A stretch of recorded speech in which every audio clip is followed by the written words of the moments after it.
राधे राधे महाराज जी।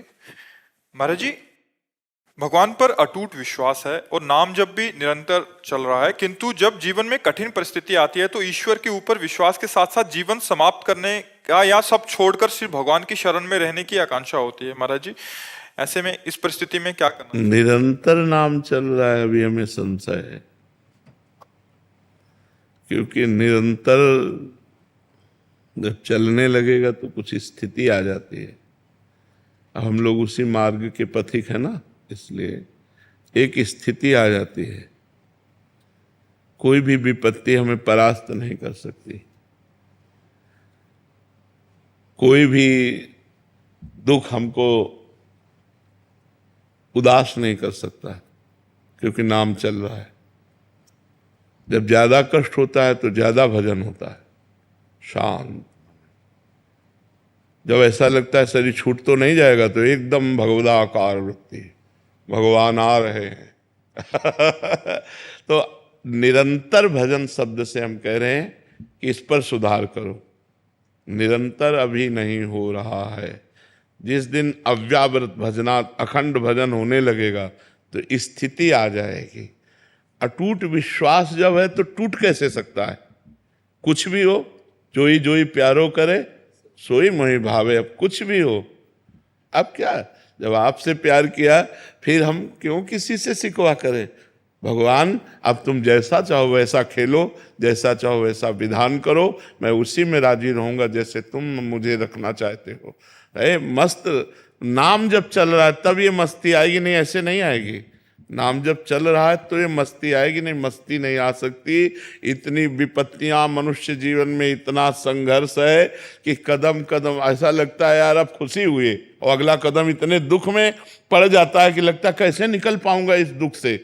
तो फिर एक सुख का प्रकाश आता है, फिर एक ऐसी समस्या आ जाती है, फिर ये पूरा जीवन चलता रहता है, ये पूरे जीवन। और ये सोचना कि शरीर को मिटा दें, ये कोई समस्या का हल नहीं है। शरीर मिटा देने से एक महापाप बन जाएगा और वो हमारी दुर्गति कर देगा। तो ये जो लोग सोचते हैं कि मैं कर लूं समस्या का समाधान हो गया, बिल्कुल नहीं। भारी समस्या मोल ले ली, आगे तुम्हें परिणाम पता नहीं, इसलिए आप तो कभी कोई निदान है ही नहीं। हमको लड़ना चाहिए, संघर्ष करना चाहिए। हमें चाहे बेइज्जती हो, चाहे अपमान हो, चाहे दुख हो, हमें लड़ना चाहिए। हमें आत्म नहीं करनी चाहिए, आखिरी हद तक मुझे सहना चाहिए। अच्छा, सब छोड़कर भगवान की शरण वो आप हो, क्या वेश बदल लेना भगवान की शरण है? नहीं, इस भूल में मत रहना। क्या स्थान बदल लेना भगवान की शरण है? ये अंदर की बात है। अंदर से भगवान की शरण में हो तो आप महात्मा हो, और बाहर से आप महात्मा का वेश है, और अंदर से रुपया चाहिए, भोजन चाहिए, नाना प्रकार के सांसारिक सुख चाहिए, तो आप विषयी पुरुष हो, आप महात्मा नहीं हो। और आप पैंट शर्ट में हो, मेहनत से कमाते हो, धर्म से चलते हो, नाम जप करते हो और भगवान का चिंतन कर बढ़िया हो, आप बढ़िया हो। तो हमें लगता है कि ये कोई निदान सोचे कि मैं समस्या का समाधान बाबा जी बन करके, तो मुझे लगता है नहीं। ऐसी ऐसी समस्याएं हैं जिनका केवल निदान भगवान है, दूसरा कोई निदान नहीं। सोचो, साल 2 साल 4 साल 5 साल आप बोल दो कि आप ब्रह्मचर्य से रहो, कोई मनोरंजन नहीं करोगे, आप ये खाओगे, आप ऐसे रहोगे, तो एक एक दिन हम काट सकते हैं कि यार 4.5 साल रह गए, अब 4 साल रह गए, अब 5 साल। पूरी जिंदगी मनोरंजन नहीं कर सकते, पूरी जिंदगी कोई रिश्ता नहीं है, पूरी जिंदगी में किसी भी तरह का कोई सुख नहीं है सांसारिक। आप जरा थोड़ा विचार करके डालिए आप इस बात पर। आप विचार करो, क्या साधु का जीवन है? क्या साधु का जीवन? ना कोई मनोरंजन, ना कोई व्यवहार, ना कोई रिश्ता, ना कोई संबंध। साधु का जीवन ऐसा जीवन नहीं है। बहुत खतरनाक जीवन, बहुत खतरनाक जीवन। ये न सोचो कि बहुत आनंद में जीवन कटता है, बहुत कष्ट में जीवन कटता है सच्ची साधुता के लिए। और जो निकल गया सो मुक्त हो गया, और नहीं फिसल गया तो फिर आओ नया जन्म, फिर साधना करो, फिर भजन करो। इसलिए कोई समस्या से भागे कि मैं समस्या का निदान साधु बन के पालूंगा, तो भूल मत करना, बड़ी समस्या है। मतलब ये कोई ना सोचे कि संत बनना सहज है, बिल्कुल नहीं, बिल्कुल नहीं। बाबा जी बनने का मतलब मर गए, अब मर के हम चल रहे हैं। जीवित मर जाए उलट आप में समाए यही दिलगिरी है।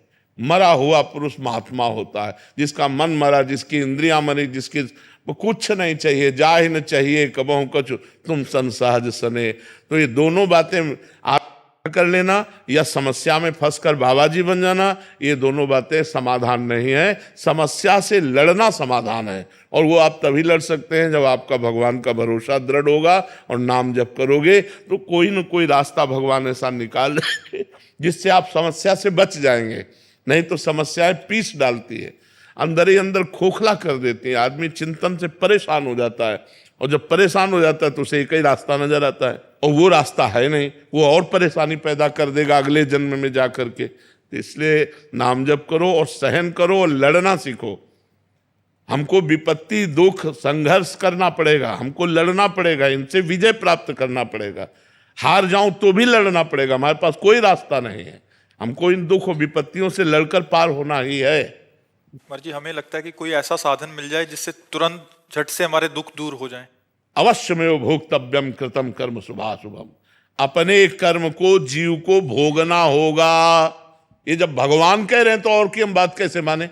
भगवान कह रहे हैं ना, अवश्य में भोक्तव्यम कृतम कर्म शुभाशुभम, भोग भोगना होगा। ये सब इधर से जंतुर बनाने से और राख लेने से और कलावा बनाने से तुम्हारे प्रारब्ध नहीं नष्ट हो जाएंगे। हाँ, पवित्र कार्य है, करना चाहिए गृहस्थी में, देव मंगल के लिए, जगत मंगल के लिए यज्ञ करना चाहिए, हवन करना चाहिए, ब्राह्मणों के द्वारा अनुष्ठान कराना चाहिए, लेकिन प्रारब्ध भोग नहीं कटता, खुली बात है। हाँ, हम ऐसी एक कला जानते हैं जो ऐसे दुखों में भी आप सह सकते हो, वो कला है भगवान का नाम, वो खुली बात कहते हैं। खूब नाम जप करो और भगवान में चित्त जोड़ो, तो चित्त भगवान से जब जुड़ा होता है तो आनंद होता है। शरीर दुख में है, भारी समस्या है, लेकिन मन आनंद में है। यही बात है। सा वही मना कृष्ण पदारविंदयो, मन भगवान कृष्ण के चरणों में लगाए तो आनंद है, राधा जी के चरणों में लगाए तो आनंद है। अगर मन संसार में रहेगा तो कष्ट ही भोगना पड़ेगा। कोई ऐसा नहीं, इतने पढ़े लिखे डॉक्टर, इतने बड़े सर्जन, इतने बड़े, सब भगवान ने तो बनाए हैं। अगर छू से होता तो बढ़िया काम बन जाता। डॉक्टरों की जरूरत क्या है। बिल्कुल इधर उधर मत भटको, किसी को कोई परेशानी है सीधे अस्पताल जाओ। जैसे हम दवा करवा रहे हैं, टेबलेट खाते हैं, डायलिसिस करवाते हैं और भगवान की शरण में पड़े और नाम जप करते हैं। बिल्कुल सीधा रास्ता है। हाँ, कुछ ऐसे मंत्र हैं, यदि सकामता पूर्वक उनका अनुष्ठान किया जाए तो कुछ दर्द को कम कर सकते हैं, समस्या को कम कर सकते हैं, मिटा नहीं सकते, मिटाने की सामर्थ्य नहीं। प्रारब्ध भोग भोगना पड़ता है। नहीं, रामकृष्ण परमहंस जी इतने सिद्ध महापुरुष, उनके गले में कैंसर था। बड़े बड़े महापुरुषों के जीवन में कष्ट पाया गया। भाई जी हनुमान प्रसाद पोद्दार जी के हाथों में तो बड़े बड़े कष्ट सहने पड़े। ये छूछा से नहीं जाते भैया। खूब राधा राधा नाम जप करो, सह करके निकल जाओ, बस ये बात है। मर्जी ऐसा कहा जाता है, वहां गए लड़का हो गया, यहाँ गए ये ठीक हो गया। तो लड़का होना होगा तो कहीं जाओ चाहे ल जाओ, हो जाएगा। और नहीं होना होगा तो चाहे जा चले जाओ, नहीं होगा। वो संयोग होता है। जैसे देखो, आपका कोई काम नहीं बन रहा था, आप हमारे पास आए, अब वो संयोग बन गया आपके कर्म का और काम हो गया। बोले जय बाबा की। वो प्रेमानंद से नहीं बना, वो तुम्हारे कर्म का संयोग था, वो तुम्हारे कर्म का संयोग था। बिल्कुल समझिएगा, ये आज नौटंकी नाटक नहीं, खुली बात है। आपका कर्म आपको सहयोग दिया तो आपका काम बन गया। आपका कर्म आपको सहयोग नहीं देगा तो काम नहीं बनेगा।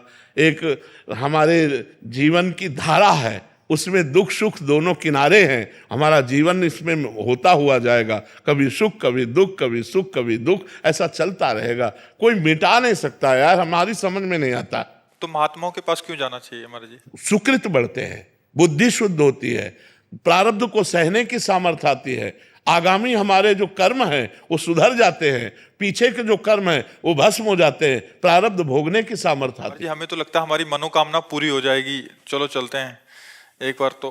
क्योंकि हर कोई प्रार्थना तो करता ही है महाराज जी, 100 में से 50 तो करते होंगे, हाँ मैं पास हो जाऊं। तो ये कर्म है कि नहीं है? ये भी तो एक कर्म है। उनका सत्कर्म बना, वो नंगे पैर चल करके आ रहे हैं या जूता पहन करके आ रहे हैं या किस भावना से आ रहे हैं, और भावना से आए और संत दर्शन की कामना की, तो एक कर्म भी तो बना उनका। इस कर्म से उनको लाभ नहीं मिलेगा। मान लो संत दरस को चालिए तज माया अभिमान, जीव जीव पग आगे बढ़े कोटिन यज्ञ समान।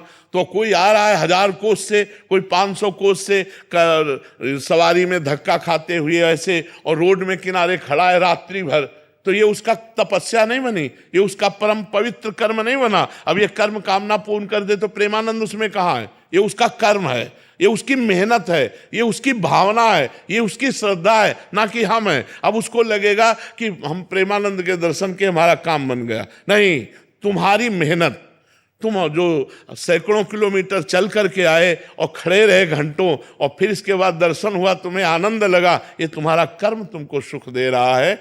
नहीं तो देखो, अगर हमारा कर्म बिगड़ जाए तो हम कह रहे हैं फिर हमको कोई सुख नहीं दे सकता। हमारा कर्म, संतों के पास जाना, संतों की दंडवत करना, उससे पाप नष्ट होते हैं, पुण्य बढ़ते। संत दरस जिमि पातक टरई, पाप नष्ट हुए तो दुख का नाश हुआ, सुख बढ़ा।